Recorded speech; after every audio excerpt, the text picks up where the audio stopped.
الحمد للہ حمد الشاکرین والصلاة والسلام علی امام الانبیاء والمرسلین وعلی آلہ واصحابہ وازواجہ اجمعین۔ ہمارے پیارے آقا حضرت محمد مصطفیٰ صلی اللہ علیہ وآلہ وسلم کا قبیلہ قریش یہ تجارت پیشہ تھے۔ ان کا نام قریش اسی پیشے کی وجہ سے ہی پڑا تھا۔ قریش کا ہر گھر تجارت میں مصروف تھا، مقامی پیداوار برآمد کرنا یعنی ایکسپورٹ کرنا، اور اس کے معاوضے میں غلہ، کپڑا، برتن، اسلحہ، سونا، چاندی وغیرہ امپورٹ کرنا ان کا محبوب مشغلہ تھا۔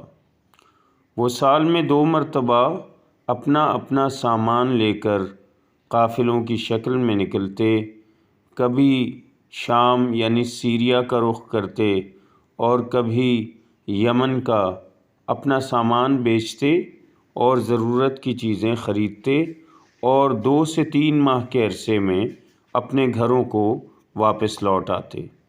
دنیا کے نشیب و فراز سے واقف ہونے کا اس سے بہتر اور کوئی ذریعہ نہ تھا۔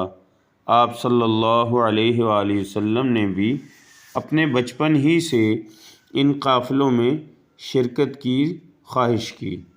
آپ صلی اللہ علیہ وآلہ وسلم 12 سال کی عمر میں ہی یعنی اپنے بچپن میں اپنے چچا حضرت ابو طالب کے ساتھ تجارتی قافلوں میں جانے کی خواہش کی، اور آپ نے اصرار کیا کہ مجھے بھی لے جائیں۔ آپ کے حلیم چچا محبوب بھتیجے کی فرمائش کیسے ٹالتے؟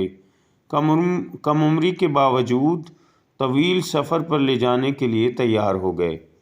ابو طالب آپ صلی اللہ علیہ وآلہ وسلم کو ساتھ لے کر ملک شام کے سفر پر نکلے اور بصرہ پہنچے۔ بصرہ شام کا ایک مقام، مرکزی شہر۔ اس وقت یہ جزیرۃ العرب کے رومی مقبوضات یعنی رومن آکوپائیڈ علاقوں میں سے ایک تھا اور اس کا کیپٹل تھا۔ اس شہر میں جرجیس نامی ایک پریسٹ یعنی راہب، عیسائی راہب رہتا تھا۔ جب قافلے نے وہاں پڑاؤ ڈالا تو یہ راہب جو اپنے گرجے میں ہی رہا کرتا تھا، وہ اپنے گرجے سے نکلا اور قافلے کے اندر آیا اور اس قافلے کی میزبانی کی۔ حالانکہ اس وقت کے لوگ اس کے اس طرح آنے پر بڑے حیران ہوئے۔ اس سے پہلے وہ کبھی اپنے گرجے سے نکلا نہ تھا۔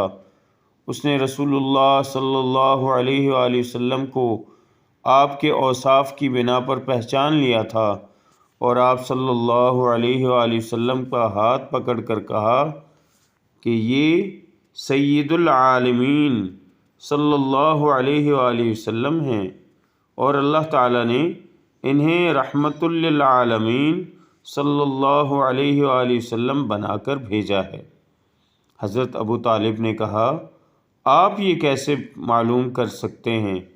اس راہب نے کہا، تم لوگ جب گھاٹی کے اس جانب اس قافلے میں آئے تھے اور نمودار ہوئے تھے تو کوئی بھی درخت یا پتھر ایسا نہیں تھا جو سجدہ کے لیے جھک نہ گیا ہو، اور سنو، یہ چیزیں صرف اور صرف انبیاء علیہ السلام کے علاوہ کسی اور انسان کو سجدہ نہیں کرتیں۔ پھر میں انہیں مہر نبوت سے بھی پہچانتا ہوں جو ان کے کندھے کے نیچے نرم ہڈی کے پاس سیب کی طرح بنی ہوئی ہے، اور ہم انہیں اپنی کتابوں میں بھی پاتے ہیں۔